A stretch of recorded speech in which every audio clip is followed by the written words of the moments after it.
Hi everyone, welcome to Girls Night Live. I'm Emily, also known as British Girl Bakes, and I'm live from Austin in Texas. And we thought that what better way to celebrate a Girls Night Live birthday than with a beautiful birthday cake. So I'm going to show you step by step how to make a really simple birthday cake that's also stunning.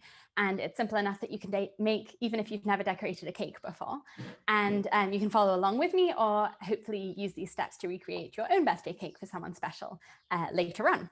So the absolute essentials that you need for making a cake are a turntable, and there are lots of different types. You can get them for about $10 if you just want a plastic one, or you can have a fancy one. And you'll need a cake board. I'm using these acrylic discs because they're super smooth, so they'll give you really smooth frosting, but you can buy really cheap cardboard discs for a few dollars on Amazon or at Michael's. And the first step is to attach your cake onto the cake board. So it's much easier if you work with cold cakes for this. And I have actually put my cake layers in the freezer for about 15 minutes to get them really cold. And the reason for that is that it makes them stick very firmly onto the cake board, which makes the whole process a lot easier. Otherwise your cake will wobble around on the turntable.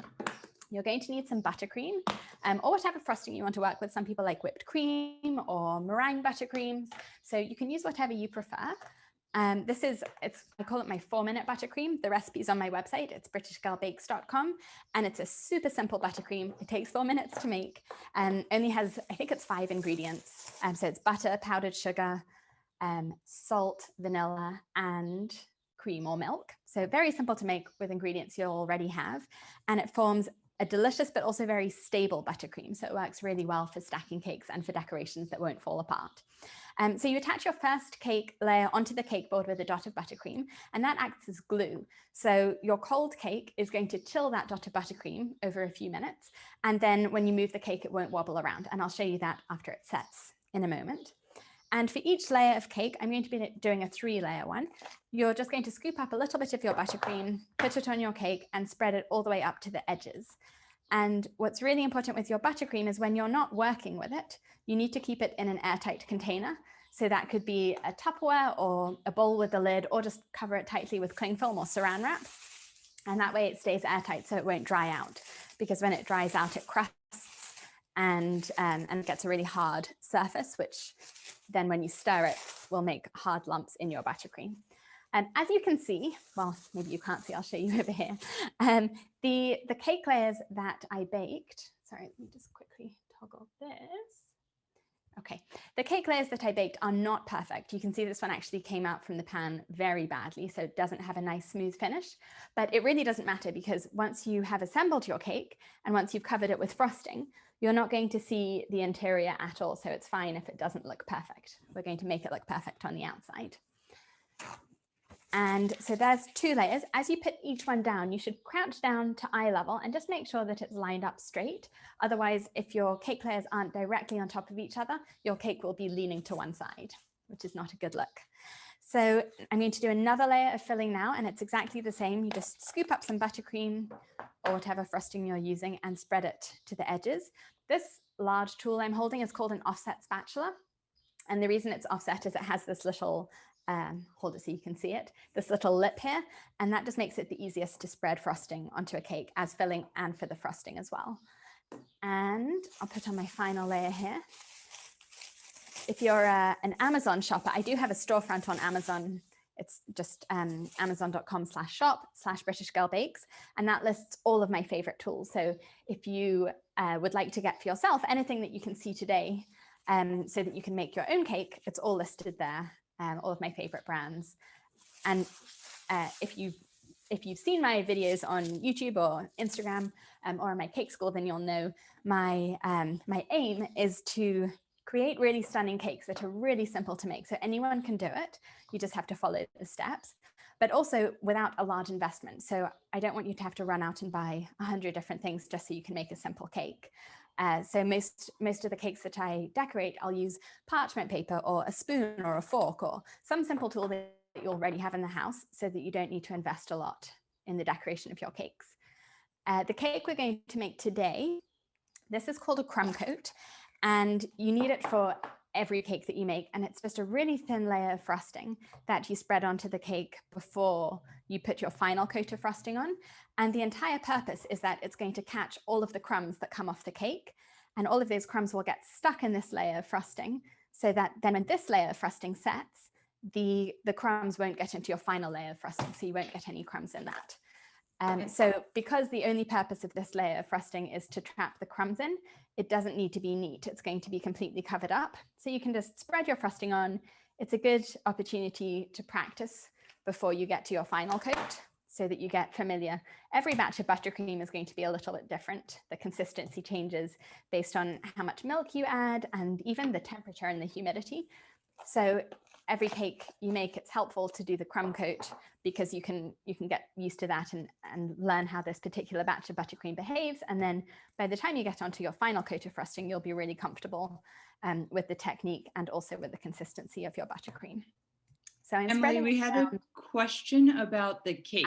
Natasha asked, do you use a solid cake like a Victorian sponge, or will a fluffier cake do as well? I've never used a cake that hasn't worked. I think this particular one is a butter-based chocolate cake, so it's a little bit heavier than a sponge cake. But as long as your cake's chilled, it should be fine. Chilling it first means that the crumb gets firmer, and that way it can support the weight of the frosting, but also it can support the weight of your offset spatula and your frosting smoother as you're applying the buttercream. So short answer, yes, and any type of cake should work. The only one I wouldn't use, I did try doing one with an angel food cake, and it was really fiddly because angel food cake is so light that that buttercream is a little bit too stiff for it, so and too heavy for it. So anything other than an angel food cake, I'd say would be fine. Okay. And Rashona asked, how do we know the consistency of the buttercream? She's not getting smooth buttercream coatings on the sides. The consistency is something that really comes with practice.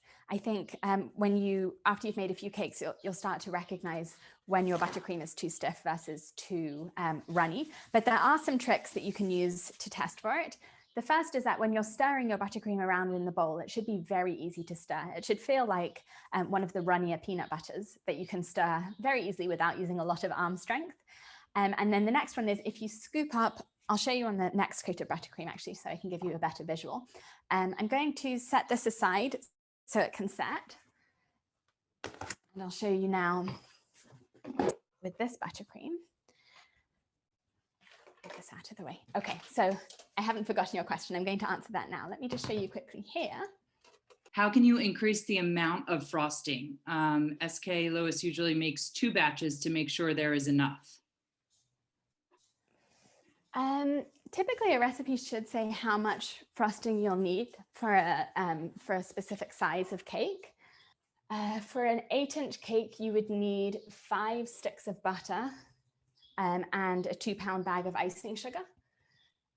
So that's, let me just double check that, 5 sticks of butter, so 1 kilogram of butter and a 2-pound bag of icing sugar. That should be enough to fill and frost and decorate an 8-inch or 9-inch cake. And so if you're looking at a recipe, it should tell you what size of cake it will be enough for. But I do the same as you. I always double my batches because that's what will fit in my KitchenAid. And if I'm going to take the time to make buttercream, I might as well make the biggest batch. And then buttercream you can store really well in the fridge or the freezer. So if you do make a double batch and you have leftovers, you can put it in one of those gallon-sized Ziploc bags and put it in the fridge for up to 2 weeks or the freezer for up to 2 months. And then when you want to use it again, just take it out and let it thaw, and then you can use it. So I would say to err on the side of caution and to make more than you think you'll need, because it's so easy to store and then use for a future project. I wanted to show you quickly about that consistency we were just talking about. Sorry, I've got so much stuff going on here. Let me put this down. And over here, you can see this is the frosting I've made for our cake. So I've matched the Girls Night Live logo with it. And just to show you quickly, after buttercream's been sitting for a while, you can just give it a quick stir, and you can see how easy this is to stir. I know it's going to be a good consistency to spread because I can stir it so easily. And then the other test you can do is if you scoop up some buttercream on your spatula, and I'll show you this over here. You scoop it up and then you just tap it down on the bowl. It should fall off with one with 1 or 2 taps of your spatula on the bowl. So let me show you here. It fell off straight away, so it should be loose enough to be able to frost a cake with, and I'll show you the frosting part next. Great. Are there any questions at the moment? Michelle had a question. Michelle, if you'd like to unmute yourself, you can go ahead and ask the question. Sorry, I never used Zoom before, so I don't even know how to write questions. I'm just wondering, can you frost, like, can you put it in the freezer and will it still taste good if you put it in the freezer for like 2-3 weeks, or like a week or two? Will it still taste good? I'm just wondering. Yes, absolutely. As soon as it's defrosted, it will taste exactly the same as it did before you put it into the freezer, as long as it's in an airtight container. So that could be a Tupperware or a Ziploc bag. You just want to protect it from the condensation in the fridge, and then it will taste exactly the same as long as it's come to room temperature.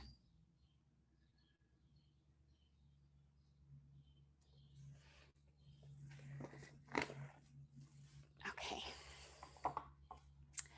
So I'm going to go back to the cake and do the frosting stage now. And the frosting is very similar to the crumb coat. You're just going to aim for it to be a little bit tidier because it's the final coat of frosting. And I'm going to go back to my offset spatula, spread the frosting over the top of the cake. And one thing which I should mention when we were talking about the consistency of buttercream, if you find that you're getting a lot of air pockets or air bubbles in your frosting, that's because you've mixed it at too high of a speed. So you should only use the lowest speed setting on your mixer when you're making your buttercream, because if you use a high speed, you're incorporating a lot of air, and that's going to cause air bubbles. And the same goes for using a whisk attachment instead of a paddle attachment. If you use the paddle or the beater attachment of your mixer, it will incorporate a minimal amount of air, but the whisk, the entire purpose is to aerate mixtures. So then you'll get a lot of a lot of air in your buttercream, and you'll get a lot of air bubbles. And if that does happen, you can just sort of slap it around a bit in the bowl. So be quite aggressive with it. Use an offset spatula or, a regular spatula, and just knock it against the sides of the bowl. And that will knock the air out. And then that should minimize the air bubbles. But it's much easier if you just start with using the paddle attachment on the lowest speed, and then you shouldn't have any air bubbles at all to begin with. If you do, you can see in the side of mine, there are a few air bubbles, and those will disappear as I'm frosting the cake, which you'll see. When you're applying this coat of frosting, you want to go all the way down to the very bottom of the cake, all the way down to the cake board, so there's no cake exposed at the bottom. And the same around the top. You want ideally like a lip of frosting above the top edge of the cake. And that's going to help you get really neat edges, like a very sharp angle from the side to the top of the cake, instead of having a dome around the top of the cake. And so you spread it all on and then switch to a frosting smoother to get smooth sides. I'm going to use, let's see, just have this plastic one. This is made by a brand called Ateco, and they're really, really affordable. I think it's $9 for a set of 6 on Amazon. So very, very small investment. And all I'm doing is holding the frosting smoother and scraping around the cake to take off all of the excess frosting, which is coming off on my offset spatula. And then I'll put that back into my bowl of frosting. Move this over here. Natasha asked how you get your, I'm sorry. Natasha had asked how you get your white icing so white. Sorry, was that how I get my icing so white? Yes. I actually don't do anything. I just, I think butter is different colors in different, like with different brands and in different countries. I use either Trader Joe's or Costco brand butter, and I beat it for maybe a minute before adding my powdered sugar and as you beat it, it tends to get lighter. And then as you add the powdered sugar, it gets lighter and lighter. The milk that you add at the end might lighten it even more. And that's it. It gets lighter on its own as you beat it. If you do have a yellowish tinge, because the butter you use is more of a yellowy tone, what you can do is you can add just a tiny, tiny drop of violet food coloring to your buttercream, just a really small amount on a toothpick, and that will take off the yellow tone. Okay. And Trudy asked what size cake pans you used. These ones are 6-inch pans, and I use three 6-inch pans. I buy, these are a little, not all shops have them, but I buy 3-inch high pans rather than 2-inch high pans. And by having the deeper pans, you can make thicker layers of cake. So you can get taller cakes. Or if you have lower pans, you can just bake more layers. So you could do a 4 or 5 layer cake if you wanted one this tall. I like doing the cakes tall because it gives you lots of space on the side to add decorations. And the decorations are much more visible on the sides than on the top. Because if you're in a big group of people, everyone can see the sides, but not everyone can see the top. So I like to decorate the sides, and I like to have a large surface to decorate on. So that's why I do the tall cakes.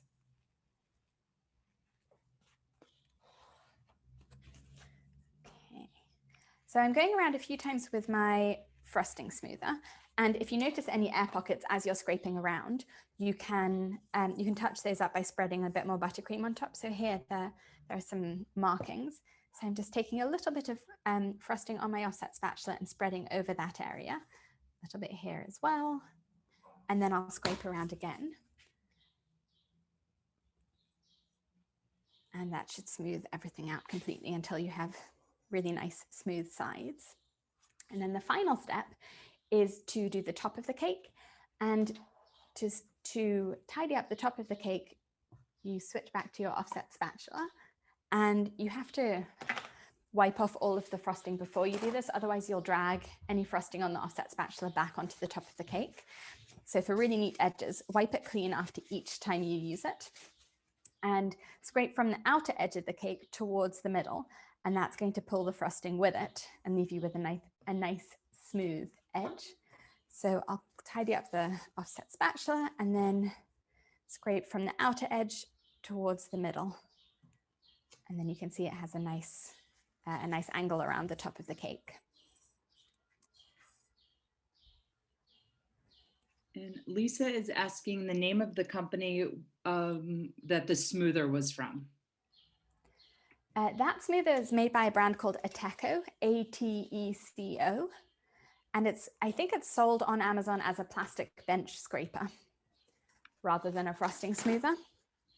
It comes in a pack of 6. I believe it's $9. And I have linked out to them on my Amazon storefront if you're looking for this specific item. Okay.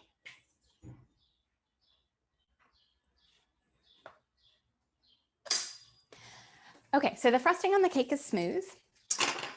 Now for some finishing touches, how are we doing for time? Okay, I have enough time. I'm going to pipe a few flowers, which I'm going to stick onto the sides of the cake, then do some swirls on top, and then it will be finished. So I'll set this aside and move over to show you how to do the flowers. And I'm going to be doing some really simple flowers that just take a second to pipe, and you don't need anything fancy for them. I'm going to use these piping bags, which are, they're just disposable piping bags by Wilton, but you can use them like a million times before they get holes in them. And then the piping tips I have at the end, this one is a number 104, and this one's a 102. And if I hold them up so you can see a bit better, they are both petal tips, which means they look a bit like a teardrop. So there's a narrow end and a wide end. And by having that shape, it's going to make the petals ruffle realistically on your flowers. And the only tools, if you decorate cakes, you probably already have a piping bag, but the only other tool that you're going to need for this is a flower nail. And a flower nail is it's a disc of metal, and it comes on a nail, and you use that to be able to spin it as you're piping. And you're going to need a square of parchment paper, which you can just cut out from regular parchment paper, or you can buy them pre-cut at cake decorating stores. And you take your piping bag, twist the end so you're applying some pressure to the bag, and squeeze just a dot onto the flower nail. And this acts as glue, so then you can stick your parchment paper on top. And then when you hold your piping bag, if you look at the end and you see the wide and the narrow end, you want the narrow end, so this end, to be pointing towards the outer edge of the flower nail, and that makes the edge of the petal ruffle. So I'm going to come around this side so you can see a little bit better. But as you squeeze the buttercream out of the piping bag, the petal will curve around, and you spin the nail and then the petals will overlap each other all the way around the flower. And then, sorry, I think I did that off the angle. And then the next step is going to be to pipe some little dots onto it, which we'll do in a moment. The flour needs to chill before you can put it onto your cake so that you can touch it. And so I'm going to use, this is just a baking tray, and I'm going to slide the flour on the parchment paper off onto the baking tray, and then I'll put this whole thing into the freezer in a moment. I'll just show you quickly a few more flowers. So stick the parchment paper on. I'll do a black one this time. So I'm twisting the piping bag to apply some pressure, holding it so that the narrow end of the tip is pointing outwards, and then piping a petal. This tip is a lot smaller than the last one, so my petals are going to be a lot smaller. So it will make a much smaller flower. So I'll pipe the petals all the way around, and then I have a pretty little flower. It looks a bit like a pansy. And I'll just pull that off and put it onto the tray. I'll do one more white one. And it feels, at the beginning, it feels like there's a lot to do at the same time, because you're spinning the nail and you're squeezing the buttercream in the piping bag, and you're remembering to then release the piping bag. But after you've done this a few times, it's really quick, and you don't really need to think about it anymore. And it makes really simple flowers that look really pretty. Oops, well, that one just flipped over, so that one won't be very pretty. Okay, well, we won't do that one. I'll flip the paper over and do a flower on the other side. And then for the centers of the flower, the easiest way to do this is just to stick a sprinkle into the middle, which I'll show you in a moment. And the other way is to pipe a little dot in the middle. So for a sprinkle, these are just a random sprinkle mix by a brand called Fancy Sprinkles. And I'll just pick out, there's a big silver ball, and I'm just going to drop that in the middle to make the center of the flower.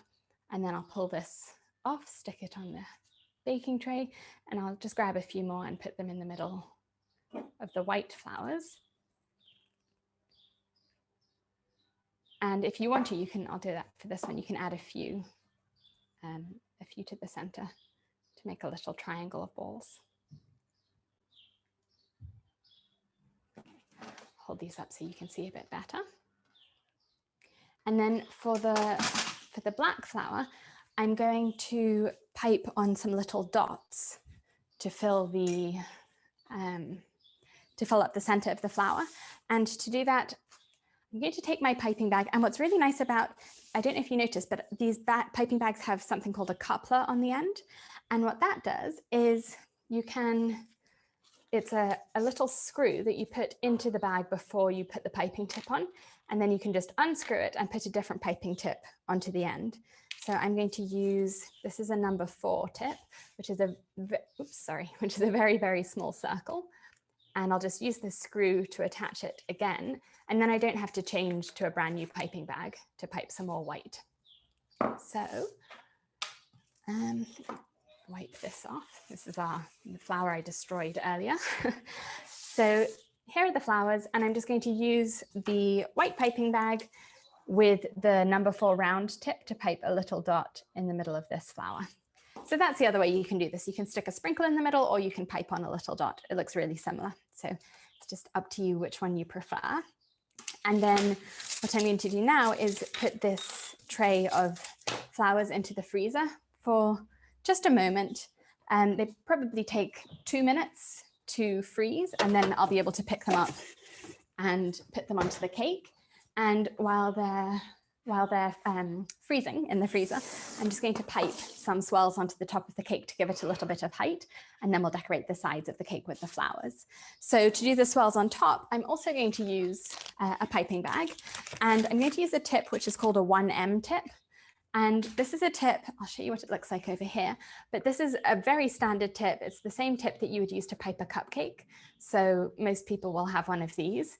If you don't have a 1M tip, a very similar one is called a 2D tip, and that will work in exactly the same way. It's just a bit more roughly. It's actually prettier, I think.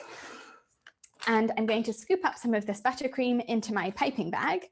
You need a decent amount to pipe these swells if you want them to be tall swells. Emily, sorry to interrupt you. I'm going to fill my piping bag. Sorry, was that a question? Sorry, your screen froze. Yes, yep. I'm so sorry. Okay. That's okay. There you go. Okay. Wonderful. Okay, so filling up my piping bag, and then we'll just pipe on a few quick swirls onto the top of the cake. And I like doing the swirls on the top to finish off the cake because it adds some height, so it makes it look like an even taller cake, so it looks really elegant at the end, but it only takes a few seconds to make. And you can use all of the leftover buttercream that you used when you frosted your cake, because you probably noticed as I was smoothing the frosting, you scrape off a lot of frosting. I have this much left over. So you can save this for another cake. Like I mentioned, you can store it in a gallon-sized Ziploc bag in the fridge or the freezer for 2 weeks in the fridge, 2 months in the freezer, and then you can use it for another cake, or you can pipe some swirls on top or some decorations. So I'll start with some swirls. And Lois is asking if you can pipe cream cheese and whipped cream cheese frosting. Yes, you can. It's not as stable as buttercream, so it's a bit trickier. To get these sharp angles at the top is tough because they tend to droop. So what I would do with cream cheese is I would start by covering the cake in a crumb coat, chill that, do your first layer of frosting, the final coat, and chill that, and then do a second layer. And that way, by doing very thin layers of frosting and letting them chill in between layers, they'll be much more stable, so then you won't get the drooping edges. And cream cheese for flowers, yes, they'll work as well. If you do find that the frosting isn't holding its shape, you can put the piping bag with the frosting in it in the freezer for 1 minute, but time it, don't leave it any longer. So exactly 1 minute in the freezer, and then when you take it out, the frosting will be a bit colder, and so it will hold its shape better, and then you'll be able to pipe with it. Okay, so to pipe these swells, I will hold the piping bag immediately above the cake, squeeze the piping bag out and do a little spiral, and your spiral should get smaller as you go up, and that will make a nice peak on the top. And the way to make sure these are evenly spaced out around the cake is to pipe as if it were a clock. So if this is 3 o'clock, then I'll pipe the next one at 9 o'clock. So exactly opposite it. And then after this, I'll do 12 o'clock and 6 o'clock. And that way the swells are they have exactly the same amount of space in between them. So then I can fit 1 or 2. I'll just do one more swell in between each of these gaps. And that way there's the same distance of space in between each swell, so they look nicely spaced out. And if you want to, you can you could sprinkle sprinkles on top of these to add some extra glamour to your cake. Or you can just leave them like this. I think they look really pretty just like this. And now the flowers should have frozen in the freezer, so I can get those and put them on onto the cake. I'm going to cover up the buttercream so that it doesn't set. Do you have any tips for lefties? Sorry, what was that? Any tips for lefties? Ooh, I've never been asked that question before. In general, or with piping the swells on top of the cake? I think in general. In general. Yes, in general. That was it in general. Ooh, that's a great question. I've never thought about it before. I was going to say for piping the swells, I would do a practice run first. You can just use a piece of parchment paper and pipe your swells onto that until you get comfortable with it. You can even pipe your swells onto parchment and freeze them and then transfer them onto your cake like we're going to do with the flowers if you're not confident enough to pipe your swells straight onto the cake. But cake decorating in general, like for frosting your cake, if you were left-handed, you're just going to do everything the opposite way around. I was just thinking in my head, I wonder if it's possible to take a YouTube video and flip it to be mirror image. And that way, maybe it would make it easier to pretend it was a left-handed person cake decorating. But that's a really good question. I'll think about it if I can come up with any tips for that. I'm going to grab the flowers very quickly so that I can show you how to move them from the baking tray onto the cake. And the way I'm going to do it is I'm going to put them down here so that we can lift them off the tray. And they've only been in the freezer less than 5 minutes, and they should already be frozen so that we'll be able to handle them without damaging them. And there are 2 different ways of doing this. When you put it down, sorry, this way. So when you pick up a flower, you can just peel the parchment backing straight off it and lift it up with your fingers. Try not to drop it. If you do drop it, you can use an offset spatula to pick it up as well. And then to put it onto the cake, I'm going to take another piping bag and just pipe a tiny bit of buttercream onto the back of the flour, and that will act as glue. And then when you pick up your flour, you can press it straight onto your cake, and that dot of glue will make it stick. And so then it will stick nicely onto the side of the cake. And you can do this. The reason you need to use that dot of buttercream is because the frosting on the cake has already set now, because it's been sitting out for about 10 minutes and the cake inside is cold. So if I touch the frosting, it's not sticky anymore. I'm not leaving any texture behind on my frosting. So that's why I know I need to attach the frozen flour with the dot of buttercream. So I'll go back to that again, and I'll do one of the black flours this time and just scoop it up with my offset spatula, pipe a dot of buttercream on the back, and then stick it straight onto my cake. And in case you hadn't noticed, these are the Girls' Night Live colors, the pink and the black and the white, to celebrate the birthday. Okay, so next flour, just peeling it off the backing. And someone asked if you could share the pink that you used to create, what combination of pink you used. Oh, that's a really good question. I used the Chef Master gel colors, the liquid gels. They're really concentrated, so you can get really bright colors. You can buy liquid colors in the grocery store, but they're watered down, so you need a lot to get bright colors, and by then you'll have soup instead of buttercream. So I used a combination of mostly, do I have it here? It's Baker's Rose is the color of the pink. And then I used a little bit of neon pink, a little bit of fuchsia, and a drop of purple to make it a little bit darker. So it was lots of colors. And what you have to do with buttercream is the colors develop over time. So after you've made your color, the longer you let it sit, the darker the colors will get. So I made the frosting last night. I made it in this big bowl with the lid, and then I left it with the lid on overnight. And by this morning, it was a much darker color than it was last night, because as it's exposed to air and the colors develop, it gets darker and darker. So if you're trying to make a specific shade of any color, like I was with this pink, I was trying to match the logo, I would suggest aiming for a lighter color to begin with and know that it will get darker. And then actually, once you put it in the fridge, it will get even darker as well. So, so the eventual color will be a few shades darker. Are there any other questions? Yeah, you want them now? Okay, and Sure. So these are frosting questions again. Does the temperature of the butter affect the consistency? Christina's saying that she has a hard time with her frosting thickening up to make swirl shapes. Okay, yes, temperature of the buttercream is essential. The butter needs to be really soft before you make the buttercream. So I take my butter out the night before, so that it's like when you peel it off the label, it should still be, or the wrapper, it should still be sticking to the wrapper because it's so soft. And that way you won't get lumps in your buttercream. But then I just leave mine at room temperature until I use it. Room temperature being like in Fahrenheit, like 72 Fahrenheit. If it is much hotter than that, then you will notice it getting thinner in consistency. So if you're trying to pipe with it and it's not holding its shape, you could either put it in the fridge for just like a minute. Actually, if it's in the fridge, probably 5 minutes, or put it in the freezer for a minute, and then that should stiffen it up a little bit. Or it might be that you didn't have enough powdered sugar, or you have too much milk to begin with. So then you just, next time you make it, try making it without adding any milk at all, and see if it's a better consistency then. Because if it is hotter, you might need less milk than you would need if it was in a cooler climate. And then the last tip for buttercream, if it's really not holding its shape, if you live in a really hot, humid climate, you can substitute half of the butter with vegetable shortening like Crisco.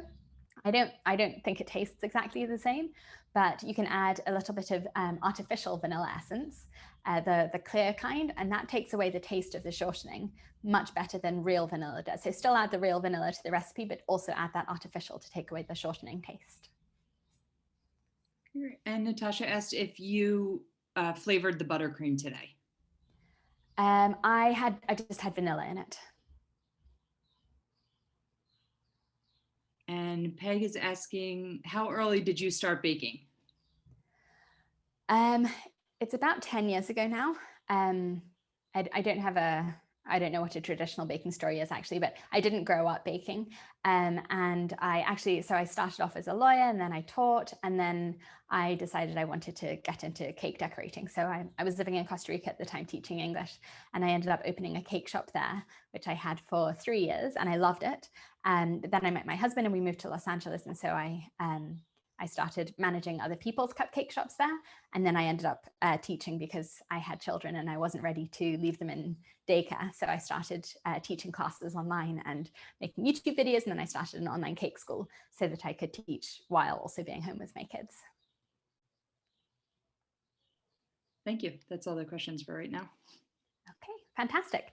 Well, the cake is finished. We have a hot pink cake with the 1M swells around the top of the cake and then some pretty piped flowers on the side. Very simple, but you saw that making the flowers to put on the cake took, maybe 2 minutes to pipe and 2 minutes in the freezer. So it really doesn't add much time to the decorating process, but it makes the cake look a little bit more exciting. Bye.